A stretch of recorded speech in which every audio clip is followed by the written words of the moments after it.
दोस्तों, तो यहाँ पर हम आज पढ़ने वाले हैं fundamental unit of life chapter 5 class 9 science के। ठीक है, सबसे पहले हम जान लेते हैं cell. Cell is the fundamental unit of life. क्यों? बिकॉज ये ऑर्गेनिज्म के अंदर सारे जो प्रोसेसेस होते हैं, for example breathing, exercising, movement, सब कुछ सेल से कंट्रोल करते हैं। हमारे बॉडी में सब कुछ सेल से ही बना हुआ है। सेल थ्योरी दी थी क्लाइडेन और शक्वान ने। Okay, all living organism are made up of cell. सारे सेल ऑर्गेनिज्म में वो सेल से बने हुए हैं। ये क्लाइडेन और शक्वान के सेल थ्योरी ने बोला गया है। It is the structural and functional unit of life because it is the whole body made of cell. ये स्ट्रक्चरल और फंक्शनल यूनिट ऑफ लाइफ किस लिए? क्योंकि बॉडी का सारा बॉडी है वो सेल से बना हुआ है और सेल बॉडी के सब कुछ कंट्रोल करता है। The cell is the Latin word for little room. Cell किसका लैटिन वर्ड है? लिटिल रूम का। ठीक है, लैटिन में सेल को लिटिल रूम बोलते हैं। रॉबर्ट हुक ने 1665 को सेल डिस्कवर किया था। कौन से? कहाँ से? कॉर्क सेल, जो ट्री का जो बार्क है जिसको हम कॉर्क बोलते हैं, उससे रॉबर्ट हुक ने ये सेल डिस्कवर किया था। अभी हम आ जाते हैं यूनिसेलुलर और मल्टीसेलुलर ऑर्गेनिज्म में।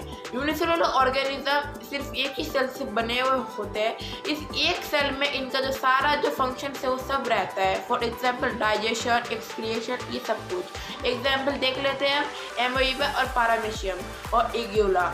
ये चारों जो है ये चारों बैक्टीरिया ही है। नेक्स्ट हम आ जाते हैं मल्टी सेलुलर ऑर्गेनिज्म में। ये एक से ज़्यादा सेल से बने हुए होते हैं। इसमें जो सेल्स है वो लेबर डिवाइड कर देते हैं। फॉर एग्जांपल हैंड के सेल कुछ और काम करते हैं और लेग के सेल कुछ और काम करते हैं। और जो स्पर्म सेल, एग है, ये सब कुछ अपने अपने कामों में स्पेशलाइज्ड होते हैं। एग्जाम्पल देख लेते हैं प्लांट, एनिमल और ह्यूमन बीइंग। नेक्स्ट आ जाते हैं सेल स्ट्रक्चर। तो सेल का स्ट्रक्चर सारे प्लांट, एनिमल सेल में सेम टू सेम होता है, कुछ डिफरेंसेस छोड़ के।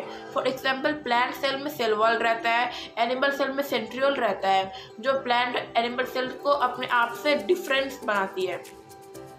देख लेते यहाँ पर cell are made up of component called cell और ऑर्गेनेल। सेल कौन से कंपोनेंट से बने हुए होते हैं? सेल ऑर्गेनेल से। एग्जाम्पल हम देख लेते हैं गोल्गी बॉडी। ये देखो, ये है Golgi body. Reticulum, endoplasmic reticulum, ये जो आप देख पा रहे हो बड़ा लाल सा, ये है एंडोप्लाज्मिक रेटिकुलम। ठीक है, a cell is capable to live and perform all the respective function due to the presence of cell organelles. ये जो सेल है इसमें सारे ऑर्गेनेल्स रहते हैं, इसलिए ये इंडिपेंडेंटली रह सकता है। जैसे फॉर एग्जांपल बैक्टीरिया जो सेल है उनके अंदर मेम्ब्रेन बाउंड ऑर्गेनेल नहीं होते, इसलिए इंडिपेंडेंटली नहीं लीव कर सकते। The structure seen in almost every cell is the same: plasma membrane, nucleus and cytoplasm. Every cell में जो सारे जो सेल होते हैं उसमें ये तीन स्ट्रक्चर मिलते ही है। जो क्या क्या है? प्लाज्मा मेम्ब्रेन जो सेल को प्रोटेक्ट करते हैं, न्यूक्लियस जो सेल का मेन कंट्रोल सेंटर होता है, और साइटोप्लाज्म जहाँ पर वो सारे ऑर्गेनेल सस्पेंडेड होते हैं। अभी हम पढ़ लेते हैं सेल वॉल के बारे में। Cell wall is found in plant cell outside the plasma membrane. Cell wall सिर्फ प्लांट सेल में पाया जाता है, जो प्लाज्मा मेम्ब्रेन के बाहर मिलता है। वो एक रिजिड कवरिंग सेलुलोज यानी कार्बोहाइड्रेट। अगर एग्जाम में पूछा जाए तो सेलुलोज किससे बने हुए होते हैं तो आप बोलेंगे कार्बोहाइड्रेट।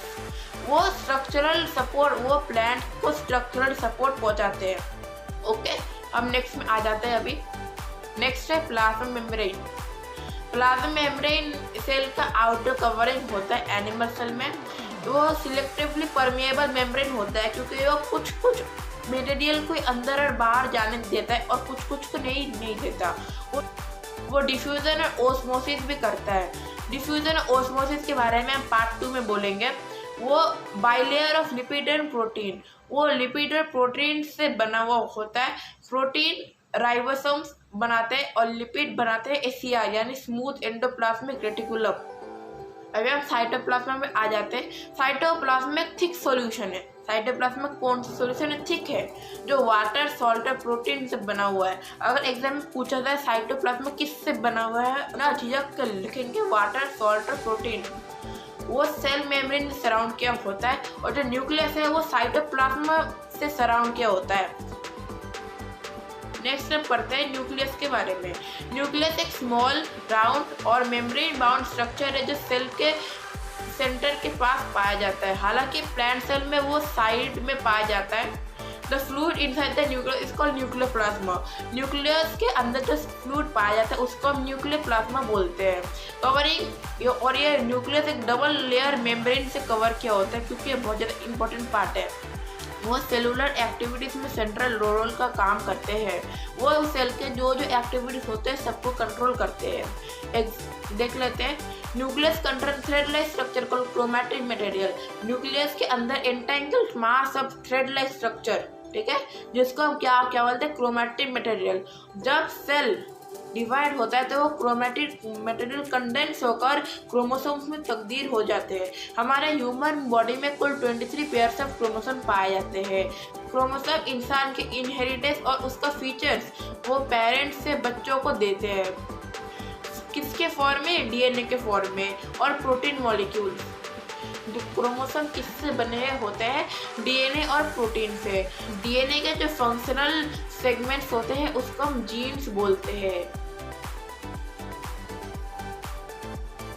हम नेक्स्ट ऑर्गेनेल के पास आ जाते हैं जिसको हम बोलते हैं गोल्गी एपरेटस। वो गोल्गी एपरेटस को किसने डिस्क्राइब किया था? कैमिलो गोल्गी ने।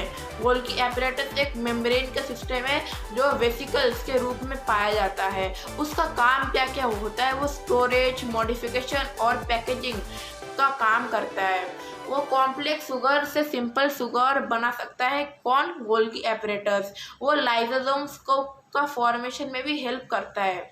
नेक्स्ट ऑर्गेनेल के पास आ जाते हैं जिसको हम बोलते हैं लाइसोसोम्स। लाइसोसोम एक सैक लाइक स्ट्रक्चर है, मतलब वेसिकल टाइप स्ट्रक्चर है जो सेल को डाइजेशन में हेल्प करता है। लाइसोसोम्स के अंदर बहुत ज़्यादा स्ट्रॉन्ग एंजाइम्स पाया जाता है जो सेल को अपने आप में भी डाइजेस्ट कर सकता है। और लाइसोसोम्स के एंजाइम्स को आरईआर यानी रफ एंडोप्लाज्मिक रेटिकुलम बनाता है। लाइसोसोम्स का काम क्या है? वो जो डेड ऑर्गेनेल से या फिर वर्न आउट सेल है उसको डाइजेस्ट कर लेते हैं।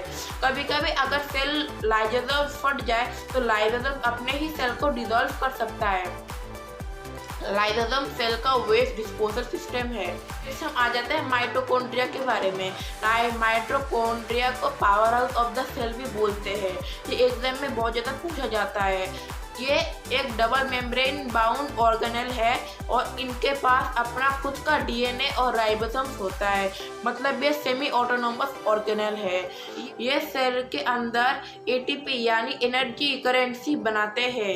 ये बहुत ज़्यादा डीपली फोल्डेड होता है और इसका आउटर मेम्ब्रेन में बहुत ज़्यादा छेद होते हैं, यानी ये इसका आउटर मेम्ब्रेन बहुत ज़्यादा पोरस होता है। नेक्स्ट हम आ जाते हैं प्लास्टिड्स के ऊपर। प्लास्टिड से प्लांट्स में ही पाया जाता है। ये एक डबल मेम्ब्रेन बाउंड स्ट्रक्चर होता है। इसके पास अपना डीएनए और राइबोसोम्स होता है। अगर हम प्लास्टिड्स के यहाँ पर हम देख सकते हैं प्लास्टिड्स का फोल्डिंग है, तो प्लास्टिड्स की जो फोल्डिंग को हम क्या बोलते हैं? थाइलाकॉइड्स। प्लास्टिड्स के फोल्डिंग्स को हम थाइलाकॉइड्स बोलते हैं। प्लास्टिड्स में दो टाइप के क्रोमोप्लास्ट होते हैं। सबसे पहला एक होता है क्रोमोप्लास्ट, दूसरा होता है ल्यूकोप्लास्ट। क्रोमोप्लास्ट जो फोटोसिंथेसिस में हेल्प करता है और ल्यूकोप्लास्ट जो फूड स्टोर करता है। अभी हम आ जाते हैं एंडोप्लाज्मिक रेटिकुलम के बारे में। एंडोप्लाज्मिक एक बहुत बड़ा नेटवर्क है मेम्ब्रेन बाउंड ट्यूब्स और शीट्स का। एंडोप्लाज्मिक रेटिकुलम दो टाइप के होते हैं जो है आरईआर और एसीआर। आरईआर यानी रफ एंडोप्लाज्मिक रेटिकुलम में राइबोसोम्स होते हैं जो उनको रफ बनाते हैं। रफ एंडोप्लाज्मिक रेटिकुलम राइबोसोम्स के जो एंजाइम्स है उसके फॉर्मेशन में हेल्प करते हैं और वो प्रोटीन के फैक्ट्रीज भी बोला जाता है उनको। और एसीआर लिपिड्स को फॉर्मेशन में हेल्प करते हैं। और लिपिड्स क्या होते हैं? लिपिड्स जो सेल मेम्ब्रेन है उसको बनाने में लिपिड्स हेल्प करते हैं। आशा करता हूँ आपको ये वाला वीडियो अच्छा लगा होगा। अगर लगा हुआ है तो प्लीज़ इस चैनल को सब्सक्राइब कर लीजिए और इसको अपने दोस्तों में शेयर कर दीजिएगा।